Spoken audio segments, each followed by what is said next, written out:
Welcome to the ArmaniTalks YouTube channel. I'm your host, ArmaniTalks. In this channel, I'm covering communication skills for you to level up your way with words and become much more articulate.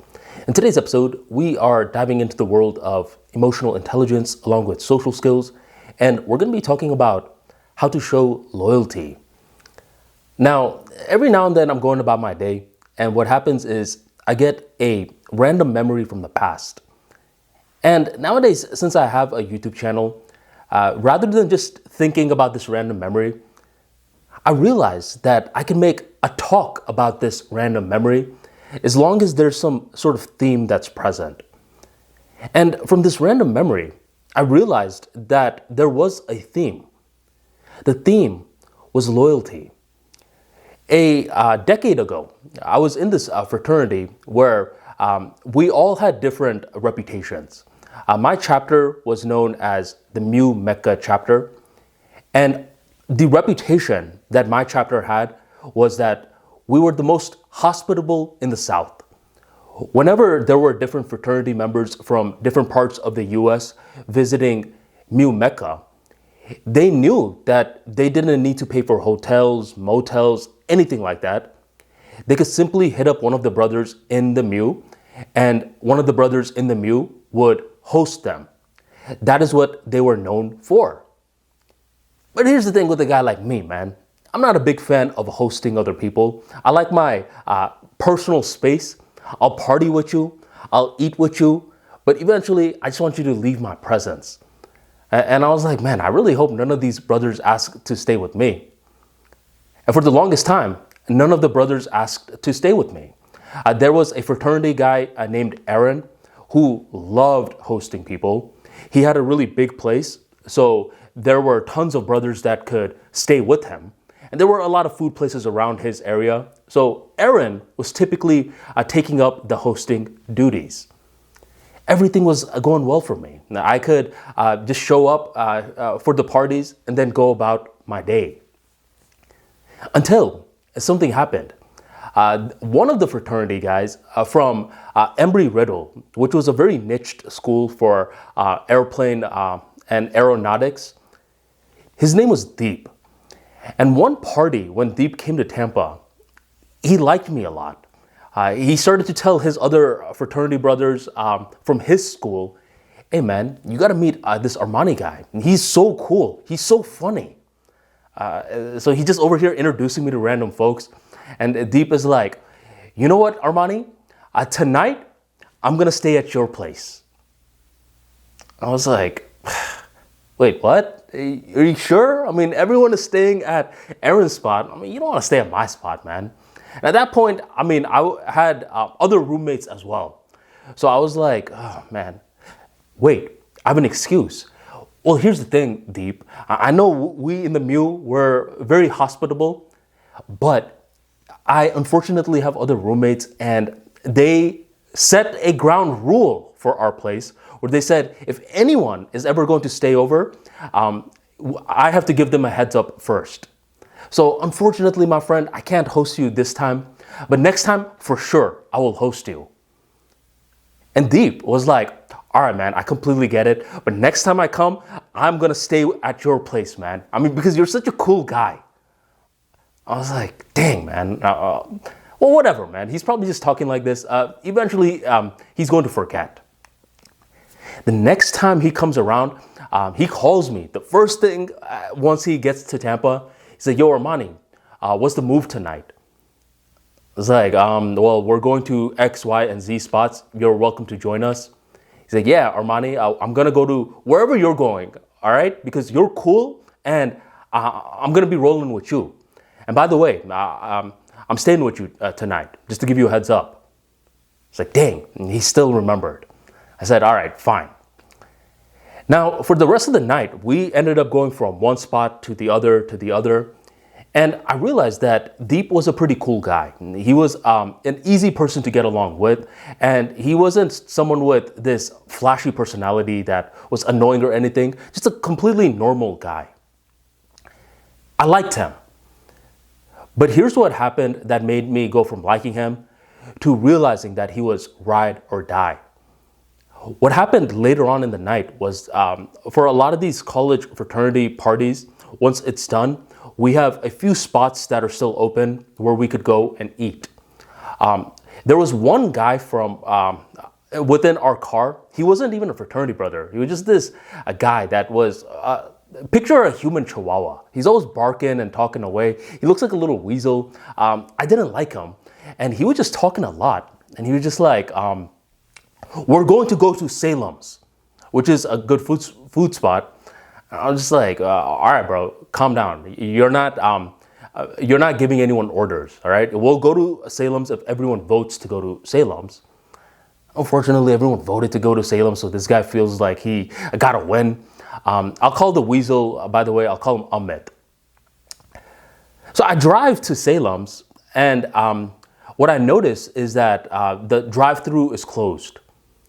So I park, I go to the door, and I open the door, and one of the Salem's workers says, hey, you're going to have to wait outside for 10 minutes. I said, okay, I mean, that's a little random, but sure. I let the rest of the crew know we got to wait out here for 10 minutes. The weasel, Amit, he was over here just like, what? We can't go through the drive-thru and we can't even go inside? Oh, who told you that we have to wait 10 minutes? I was like, one of the workers. And he's over here getting annoyed and he's just shuffling his body like, fine, I guess we'll wait 10 minutes. He's one of these weird guys that gets hangry. All right, hungry and angry at the same time. It's such a weird quality. And he's over here whining away. And by the 10th minute mark, he's looking at me and he's like, well, what now? I'm like, I don't know. I mean, how about you go to the door and see what they say? So Amit goes to the door, stomping in a very animated sort of way. And then he tries to open the door. And the same guy that initially told me to wait 10 minutes is now speaking to Amit. They're chit-chatting for a while. And then Amit comes back towards our direction and he is yelling. And more specifically, he's yelling at me. He's like, man, Armani, who told you that we had to wait 10 minutes? That guy said we could have just gotten inside and got the food. Man, you're an idiot, all right? Now Salem's is closed, I can't eat. And he is just going in on me. And I don't know what happened. I snapped. I recall grabbing him by the shoulder and pushing him. At once he was yelling at me like that. And he fell. No muscle mass or anything on this kid. He just fell so quick. And when he fell in a very animated sort of way. It's like, my tailbone. Oh my God. Someone check if the hospitals are still open. Just being a complete baby. And the rest of the folks that I was with, they were, you could say, justifiably upset with me because I put hands on him. They were like, come on, Armani, what was that about? Why'd you hit him for? Why'd you push him? Come on, man, you shouldn't have done that. You could have used your words. He didn't hit you. And they're all over here chastising me.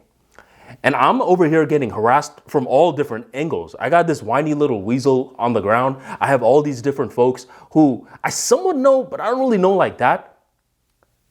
And then I have Deep. Deep, my fraternity brother, was like, what Armani did was right. You, weasel, you don't talk to another man like that. You need to learn some respect. And Deep has my back right now. And he's fending me off from all these other guys. He's like, man, what do you guys know, man? Armani was the guy that was driving us. He shouldn't even give you ungrateful idiots a ride anymore, man. Armani, let's go. And just like that, I feel like I got my courage back. I'm like, yeah, man, let's go. Let's go somewhere where we're appreciated. So me and Deep, we leave these guys. They could get a ride with someone else. And we began driving off. I'm like, you know what, Deep? I really appreciate you for having my back like that. And Deep is like, of course I'm going to have your back, Armani. You are so damn cool. That memory came into my mind. And I thought, what does this teach me about loyalty? And I realized that it teaches me a lot about loyalty, but it taught me the one fundamental lesson. You can only be loyal to someone when they're going through a dark time. Now, this explanation requires something else. Like, wait a minute. You can only be loyal to someone when they're going through a dark time. What if they're not going through a dark time? What if they are winning in life? Then you need to wait until they go through a dark time to showcase your loyalty. Now, this is where it could sometimes get a little weird, because when someone is going through a dark time, maybe they were in the wrong. Me pushing Amit like that wasn't right. Just looking back in hindsight, it wasn't right. But for a guy like Deep, he didn't care. You're just like, man, I don't give a damn. I'm loyal to Armani, not to you guys. And he made an illogical decision to have my back like that. This is where the concept of loyal to a fault comes in. Where loyal to a fault, I'm not a big fan of. This is where the person in your eyes can do no wrong. I think loyal to a fault can only work with family members. Like, I knew this one guy whose older brother got caught in a sting operation trying to meet with a 6-year-old girl. And by the time his older brother went to Orlando to meet up with this underage girl, he was arrested by the FBI. This news went viral, and everyone is just cutting ties with this guy. They're like, oh my God, man, this dude is a pedophile. Everyone is cutting ties with him besides his brother. One time I went to the brother, I'm like, well, what are you going to do? And he's like, what am I supposed to do? He's my brother. For him, the decision was already made. Despite his brother doing something nasty, he was still going to have his brother's back. So loyal to a fault, I think it could only work with family-like dynamics. Sometimes, I mean, this person is not related to you by blood, but just due to the dynamics, I mean, the amount of time you guys have known each other for, they're pretty much family. And so these are certain people you could be loyal to a fault with, but mind you, loyal to a fault can easily get dangerous. For the most part though, what Deep did for me, having my back like that, that was just one test, right? A lot of people could just pass one test. That doesn't mean they could pass multiple tests. And the more tests that they pass of loyalty, the more that they go from an acquaintance to a friend. So that is something that we need to keep in mind. Acquaintances don't really need to show us loyalty. I don't need to go through the ups and downs with my barber.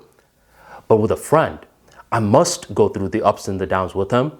Otherwise, they're not my friend. They're simply an acquaintance. In conclusion, loyalty can only be showcased during dark times. And a lot of the times, it's going to be an illogical decision that someone makes to have your back. Maybe they shouldn't have your back, but they still do because they view you in a different light. And loyalty is the only thing that will allow someone to distinguish acquaintances from friends. So if you enjoyed today's talk, go on and drop that like for me right on below and hit that subscribe button to stay updated with the latest videos. Thank you very much for joining the ArmaniTalks YouTube channel, and I'll catch you next time.